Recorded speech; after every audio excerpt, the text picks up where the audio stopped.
Shelter Dog Behavior After Adoption Study Recap by Champion of My Heart. Hey everybody, it's Roxanne from Champion of My Heart, and today we're going to look at a study done by researchers from the veterinary school at Ohio State University.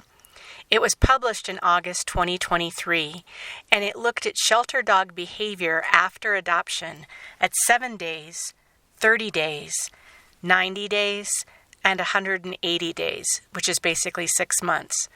The results look interesting, including how adoptions and data collection during the COVID-19 pandemic lockdowns and such affected outcomes and perspectives. Here's a look at the study overview. 5 Ohio shelters participated. 1 was an open access municipal shelter. The other 4 were nonprofit shelters. 99 dogs and their families enrolled in the study.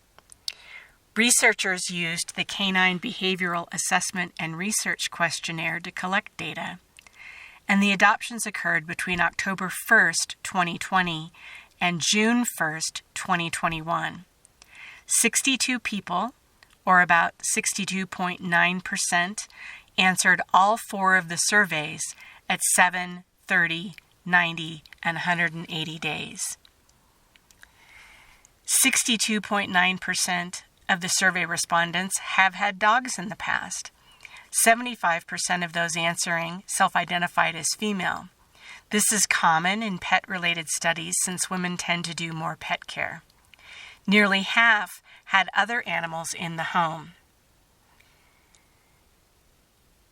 A few select quotes from the published study's abstract and introduction provide good context for the results reported. Little is known about dog behavior long-term after adoption. Entering a shelter is stressful for dogs, which may inhibit or exaggerate behavior. Once adopted, another stressful adjustment period begins. The introduction goes on to explain how adopters really don't get a full picture of their newly adopted dog's behavior until after the dog fully acclimates and feels comfortable in a new place and with a new life. This adjustment period may take weeks or months. Many shelters conduct formal behavior evaluations. However, the evidence is mixed whether these tools actually predict future behavior after adoption. All that said, then, researchers set a goal to, quote, better characterize when and how behavior changes post-adoption. Let's look at the results. Of the 99 dogs enrolled in the study, 7 got returned during the study period. That's 7.1% and much lower than expected. The estimated shelter dog return rate in the USA is around 15%. 7 traits changed significantly from baseline. Most of them increased, which initially looks not great. Stranger-directed aggression increased, reported at all time points. Excitability increases were reported at 90 and 180 days. Touch sensitivity increases reported at 90 and 180 days. Chasing behavior increases reported at all time points. Training difficulty increases reported at all time points. However, separation-related behaviors decrease reported at 180 days. Attachment and attention-seeking behaviors decrease, also reported at 180 days. So even with those increases in behavior, at 180 days, 100% of owners indicated their dog adjusted to the new home extremely or moderately well, with no owner indicating poorly or not at all. Also, at 180 days, 93.7% rated their dog's overall behavior as excellent or good, 6.3% as fair, and no owner reported poor or terrible. 75% of owners indicated their dog's overall behavior improved by 180 days, with 21.2% reporting it stayed the same and 3.8% reported worsening behavior. Researchers found no significant differences in several shelter dog behaviors. These include familiar dog aggression, owner-directed aggression, dog-directed aggression, stranger danger fear, antisocial fear, or non-social fear, I should say, dog-directed fear, energy level. So let's talk about this.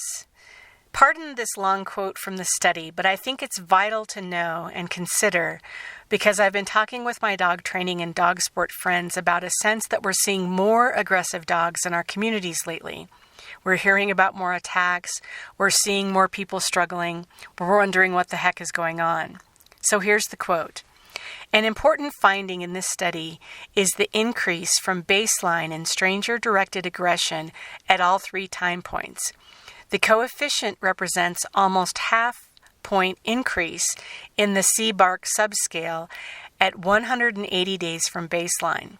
This change may appear small on an individual dog level, but if extrapolated to the general dog population, could represent a sizable portion of human-directed aggression in the U.S. In addition to the increased stranger-directed aggression throughout the study, prevalence was also notably high, with 76.9% of dogs showing at least some level of stranger-directed aggression at 180 days.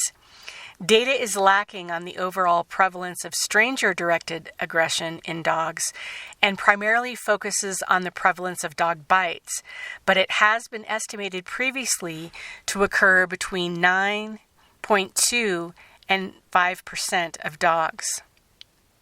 So let's look at that big gap. The study authors point to varying definitions of aggression, including that many prior studies and data only note dogs as aggressive after known bites. Also, they mention how the COVID-19 pandemic lockdowns resulted in changes in human behavior that then resulted in increases in certain problematic dog behaviors. For all the benefits dogs provide to people during the first couple of years of the pandemic, they also caused additional stressors like these: behavior problems, missed or limited dog training and socialization opportunities, trouble getting access to pet care services, including veterinary care, and skyrocketing dog bites to children. So the shelter dog behavior after adoption study conclusions look like this. The study wraps up with the following quote about shelter dog behavior after adoption and what we and others need to know. These results provide veterinarians, canine behavior professionals, and shelter staff a better understanding of the post-adoption behavior of dogs adopted from a shelter setting across the first 6 months after adoption. Owners can be counseled about what behavior changes to expect and when.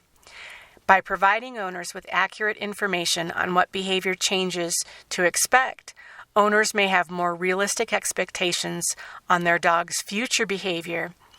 This may mean fewer dogs rehomed, returned, or euthanized, advancing canine health and welfare. Thanks for watching.